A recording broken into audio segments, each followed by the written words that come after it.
Bonjour et bienvenue sur la chaîne de Nantalk Golden. Aujourd'hui, on est sur le fascicule 51 et sa figurine, le Louvre Boss sur Squig des cavernes géants.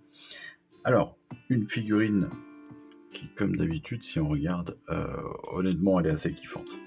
Elle est assez kiffante comme d'habitude parce que, oui, on a un super Squig et ce Squig géant, mine de rien, il est extrêmement beau. Et puis, on est toujours sur une finesse de sculpture qui est assez top. On est sur une figurine qui a une vraie vie, je trouve, qui a une vraie gueule. Et ça aussi, c'est hyper intéressant. Je trouve que ça fait vraiment du bien d'avoir des personnages comme ça qui sont classe, et qui ressemblent pas aux autres. Et puis voilà quoi. Il n'y a pas besoin d'aller beaucoup plus loin que ça. Donc, on va regarder ça, on va avancer avec ça. On va être sur un socle de 40 cette fois-ci. C'est une chose à noter. Je vais pas forcément beaucoup l'habiller. Parce que on est, vous savez, on a un petit socle thématique. Hein. En fait, on a une petite base thématisée qui permet de tenir le Squig en l'air, en fait. Et puis on a une petite bestiole, un scarabée lune, on va dire. Je sais même pas s'il a pas un nom spécifique, enfin bon, peu importe. Et ce petit personnage-là, eh bien, tout simplement, on va pouvoir le poser à différents endroits de notre socle. Et puis une fois qu'on l'aura bien habillé, ce sera plus simple. On l'a vu la semaine dernière. Maintenant, on sait plus ou moins socler facilement. Donc ce que je vous propose, eh bien, c'est comme d'habitude que l'on découpe le tout. Pas besoin cette fois-ci d'avoir nos fiches, nos grilles de tri. Je vous l'ai dit, il y a quand même très peu de pièces, il n'y en a pas une qui est identique à l'autre. Donc on n'a pas forcément besoin de s'embêter avec ça. On n'a pas forcément besoin de trop trier, donc ça c'est plutôt pratique. On peut vraiment couper un petit peu à la sauvage. C'est pas un gros problème cette fois-ci. En termes de préparation de la figue, eh bien, comme vous avez pu comprendre, et comme je l'ai plus ou moins sous-entendu, comme on est sur une figue qui est assez facile, il n'y a quand même pas grand-chose sur lequel faire attention, même en termes de protection de pièces. Je pense que la plus fragile de toutes les pièces, ça va être le bonnet, donc la pièce numéro 20 qui se trouve dans le coin. Et encore, comme vous le voyez, elle se découpe très facilement et il n'y a même pas de possibilité de la plier. Donc voilà. L'autre pièce qui pourrait être fragile, ça pourrait être le petit scarabée, la base du petit scarabée. Mais même là, en fait, comme on ne découpe pas au niveau des pattes, mais au niveau de la base, voilà. Même là, vous voyez, je le découpe en 2 secondes. Il n'y a pas eu de... J'ai pas ressenti de danger particulier, quoi. Donc, pas d'inquiétude. Découpe facile et rapide. Vous voyez, on a quasiment déjà terminé. Et pourtant, voilà, ça y va. On ne cherche pas à comprendre. Alors comme d'habitude, sur les petites pièces comme ça, sur les petites sculptures, enfin sur les petits les personnages simples, on va faire le montage, les barbages ensemble. Ça va aller assez vite. D'ailleurs, non, même pas. On va même pas faire les barbages ensemble, ça sert à rien. Donc, je vais faire de mon côté, d'autant plus que quand, encore une fois, il n'y a pas de grand danger ou de précaution à prendre. Donc on se retrouve de suite.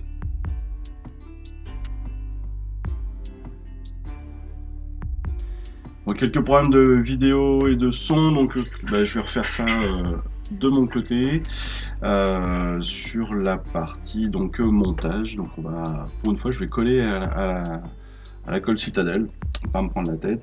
Donc toutes les pièces sont bien préparées. Ça a été assez rapide, ce que je vous disais, il n'y a qu'une vingtaine de pièces, donc c'est pas non plus la grosse difficulté. Ce qu'on peut remarquer dès le départ, et pendant que j'y pense, je vous fais la remarque de suite, c'est que cette figurine est sur un socle de 40. Et il faut se rappeler, il y a 10 jours de ça, 15 jours de ça, on a monté les fiels revenants, et les fiels revenants étaient aussi notés sur des socles de 40.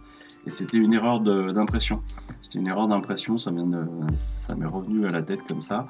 Mais vous inquiétez pas, c'est normal qu'il soit sur des 32 comme les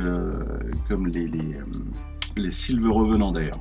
Hein, donc voilà, si vous ne prenez pas la tête, ne rappelez pas 15 fois le service clientèle de Hachette Collection, ils ont d'autres trucs à faire que ça. Donc c'est tout à fait normal, c'est bien des 32 et pas du 40. Alors qu'aujourd'hui, on est bien sur du 40. Bon, on passe au montage, on va démarrer par le squig, on fera ensuite le Louvre Boss. Vous allez voir que c'est encore une fois assez facile parce que le squig déjà en lui-même il est assez tranquille. On aura aussi une petite bestiole là, voilà, donc ça c'est la petite lune qui ressemble un peu à un crabe. Et puis voilà, donc la tête du Louvre Boss, pas s'inquiéter, il n'a pas de nez, c'est tout à fait logique, il n'y a pas de casse. Bon, voilà, en gros, voilà comment est-ce qu'on va faire aujourd'hui. Donc pour en coller, on va démarrer tout de suite. Je vais essayer ma vidéo tournée, voilà, bon, mais c'est comme toujours, hein, quand vous avez des gros doigts, c'est toujours compliqué.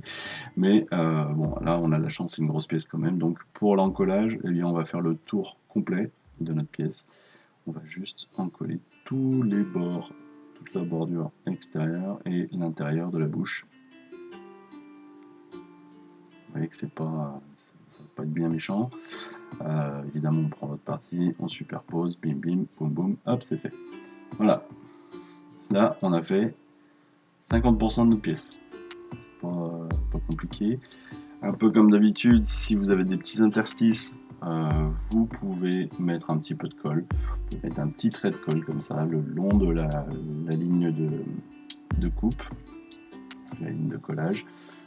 Ça permet de remplir les trous comme ils nous l'ont déjà indiqué dans un fascicule précédent. Voilà, on tient bien sûr, on pousse un petit peu pour que tout soit bien collé. Ensuite, eh bien, on va placer notre... Là, vous voyez, je suis en train de mettre de la colle en fait au fond de la gorge. Alors, il y a un emplacement qui est spécifique à la langue, vous allez le voir, c'est très facile. Et après, il vous suffit d'enchasser la langue directement dans la gorge et elle trouvera sa place toute seule. C'est hyper bien fait comme d'habitude. Il y a vraiment... Là, il suffit d'appuyer avec le doigt, de bien la placer et votre langue elle est accessible en plus pour la peinture, c'est ça qui va être très très cool. Au niveau du squig, il n'y aura pas de grosses difficultés même pour la peinture parce qu'en fait tout est accessible. Alors comme d'habitude, moi je ferai un sous-assemblage, vous verrez. Mais voilà, là le fait de tout coller, c'est aussi parce que encore une fois, tout est vraiment accessible. Vous allez pouvoir mettre la langue et vous allez pouvoir peindre la langue. Vous pourrez peindre les dents, vous pourrez peindre la gorge, enfin. Honnêtement, c'est pas la figurine la plus compliquée. J'en parle comme ça parce que, pour tout vous dire, et on le reverra tout à l'heure, je l'ai déjà fait. Donc là, on met le crâne. Pareil pour le crâne, hein, vous en collez tout le bord, toute la bordure, et puis hop, votre crâne est posé. Et vous voyez déjà, voilà, votre figurine de squig est finie, quoi.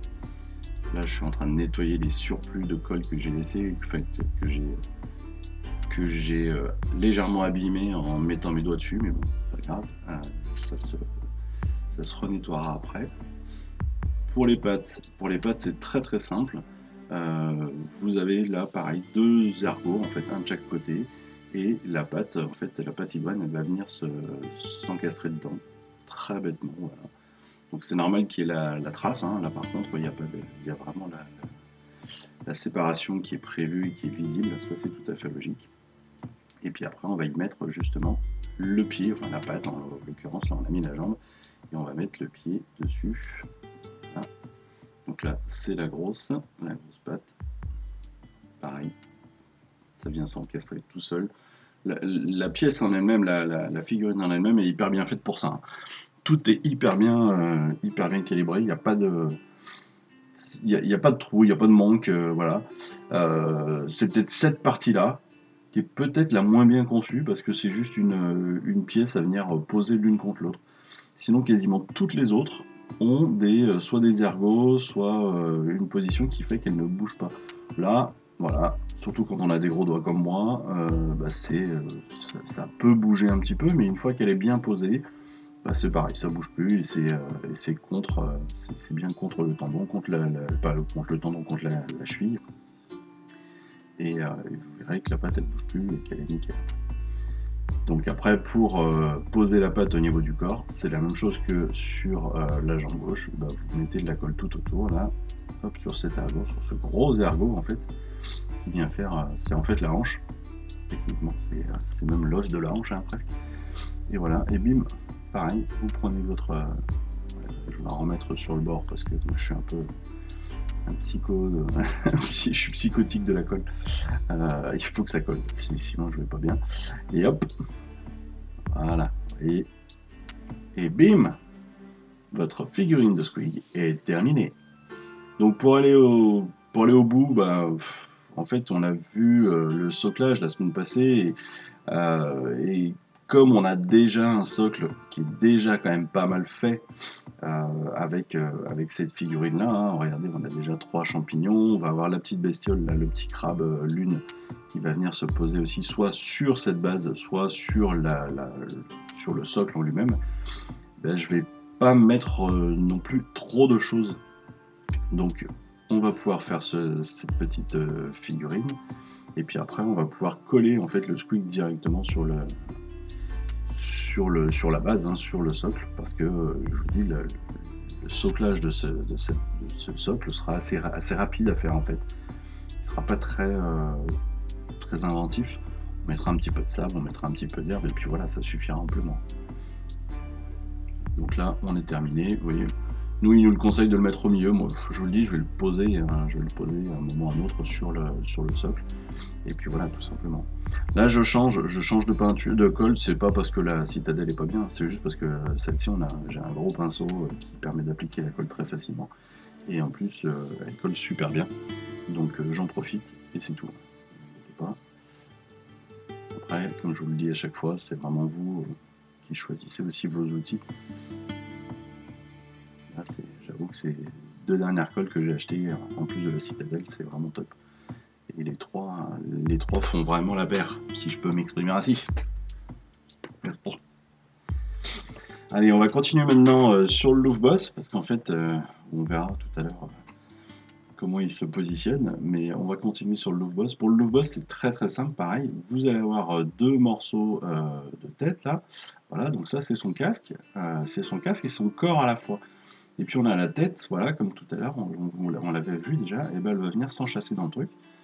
Et très simplement en plus, hein, parce que l'espace qui est prévu est hyper épais, hyper large, on ne peut pas le rater. Franchement, si vous ratez là-dessus, arrêtez le hobby tout de suite, hein, parce que là, c'est que vous avez rien compris. C'est impossible de rater la tête, hein, tellement il y a de la place et tout. Là, on en colle tout le bord du casque, comme d'hab, et puis après, on va venir poser l'autre moitié. Et en fait, juste en ayant fait ça, on aura fait la moitié quasiment de notre figurine, parce qu'en fait, là, on a fait la tête et le corps. Voilà. Puis bien pour qu'il y ait un minimum d'espace entre les deux. Alors, le trou qu'il y a dans le dos, c'est tout à fait logique. Hein, vous ne prenez pas la tronche. C'est exactement ce qui est fait pour. Donc, ça veut dire que, en fait, il va être utilisé après.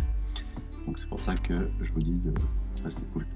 On va passer sur les jambes. On va coller d'ores et déjà les 2 jambes et puis le bras gauche. Oui, c'est ça, le bras gauche. Bon, pour les 2 jambes, c'est très simple. En fait, il y a un ergot et de chaque côté, il y a un ergot et il est spécifique à la jambe. Et ce qui fait que, vous pouvez pas vous planter et 2, elle vient se mettre en place toute seule. Donc ça, voilà. Là, honnêtement, c'est pareil, c'est très très simple, quoi. Toujours la plus grosse problématique, c'est les doigts. Voilà, encore un bon exemple. La vraie problématique, ce sont nos doigts. C'est la taille de nos doigts. Donc là, voilà, vous voyez que malgré tout, ça se fait très très bien. On va le réajuster. On peut le réajuster de toute façon très simplement avec un peu de colle. Vous voyez que moi j'en remets un petit peu dessous, c'est toujours pareil. Je suis toujours un petit peu je suis psychotique là-dessus. Il y avait un espace sur la tunique à l'arrière. Voilà. Ça aurait pu très bien se combler avec la peinture, je pense, mais bon, comme d'habitude, je mets un petit coup de colle pour combler l'interstice et j'appuie bien pour que ça, sans plier ma figurine, j'appuie bien pour que ça se referme. Ensuite, eh bien, on va mettre le bras gauche. Donc le bras gauche, c'est le bras justement qui va tenir le squig. Donc c'est un bras tout simple avec une main en forme de crochet sur le principe parce que c'est elle qui va venir tenir le squig. Donc là pareil, hein, on a l'ergot, hop, et elle vient toc, directement en place toute seule. Voilà. Et si on regarde, donc hop, là on avait la pliure sur le dos qui va venir comme ça. Donc là, ça me permet de bien positionner mon bras, même si avec l'ergot tout se passe bien. Donc je positionne le tout, je le sèche gentiment. Voilà, hop. Vous voyez, je mets une petite pression dessus pour que ça tienne bien, que ça se positionne bien, et voilà, mais pas de souci. Après, on reverra le positionnement sur le squig, mais sur le squig, vous avez vu dans le dos, il a déjà un petit trou qui va venir. Là, ce qu'on va faire, c'est qu'en attendant de faire le bras, pour que tout sèche bien comme il faut, je vais faire la fin de l'armure et la capuche qui en fait vont se positionner l'un et l'autre sur le dos, sur la partie où on avait justement le petit trou sur le dos là. En fait, c'est un ergot. C'est l'ergot de l'armure qui va venir se positionner. Et même plus que ça, parce que la capuche en fait va venir au-delà de ses épaules et venir contre son cou en fait. Là maintenant on va avoir un choix, donc choix d'arme, soit cette lance avec le bras qu'il faut qu'on colle. On va coller le bras. Eux ils nous conseillent, en fait ils nous proposent de monter ce bras, mais pour tout vous dire, comme je vous le disais tout à l'heure, j'ai déjà cette figurine. Je l'ai déjà montée, peinte, etc. Dans ma collection, et donc il faut que je revérifie juste, donc c'est pour ça que c'est un petit peu long là, je revérifie juste si je l'ai bien et sous quelle forme.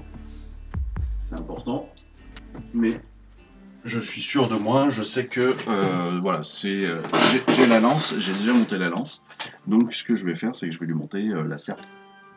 Je vais monter la serpe sur celui-ci. Comme ça, je serai tranquille et j'aurai les deux formes. C'est plutôt sympa aussi. J'aime bien avoir un petit peu toutes les formes. Je suis en train de regarder. Oui.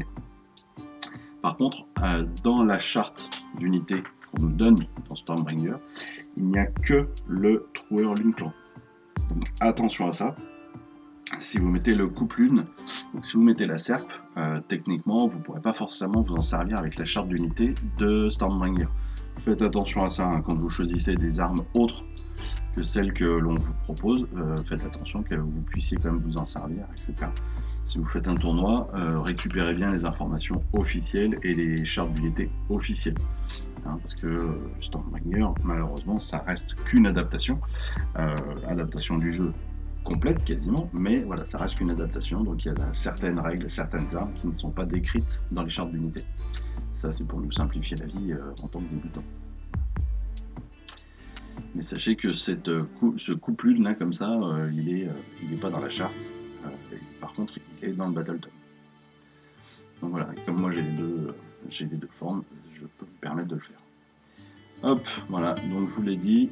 Là maintenant, dans l'ergot, un petit peu de colle aussi sur ses épaules, et je vais pouvoir placer donc la fin de mon armure et ma capuche qui vont venir donc au-delà des épaules. Vous voyez.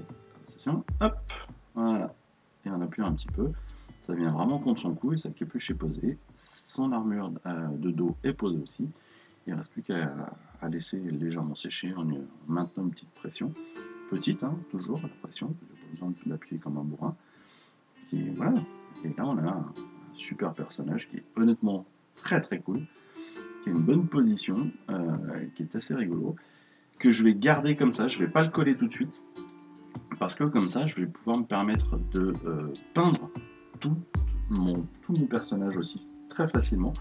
Alors, il faudra faire attention parce qu'il y a des parties de peau, justement. Ça, on le reverra peut-être pendant la partie de peinture. Mais il y a des parties de peau qui sont accessibles. Donc, au niveau de la peinture, il faudra y faire attention. Et après, le squig en lui-même, Cool. Il a une bonne bouille, quoi. Bouille bien énervée. Donc voilà. Attention, donc il n'y a qu'un seul point d'attache, hein, c'est vraiment que par le champignon, donc il faudra faire attention à la manipulation, etc. Et voilà. Et après, une fois posé, en fait, on a donc la main qui vient se mettre là au niveau du pli dans le cou, là, dans le cou du squig. Et puis au niveau du dos, on a les espaces pour les genoux et les pieds. Vous voyez, là on a les traces, genoux et pieds. Je vous remercie d'avoir suivi cette vidéo. Si ça vous a plu, eh bien abonnez-vous, lâchez un petit like et un commentaire et suivez-moi sur Instagram. Instagram où je poste régulièrement des photos de mes dernières réalisations et dernières peintures. Et puis comme il est maintenant de tradition sur la chaîne, je vous souhaite une excellente fin de journée et surtout, lisez bien, collectionnez bien, assemblez bien, peignez bien et jouez bien. Allez, je vous embrasse et puis je vous dis à très vite. Allez, ciao, bye bye.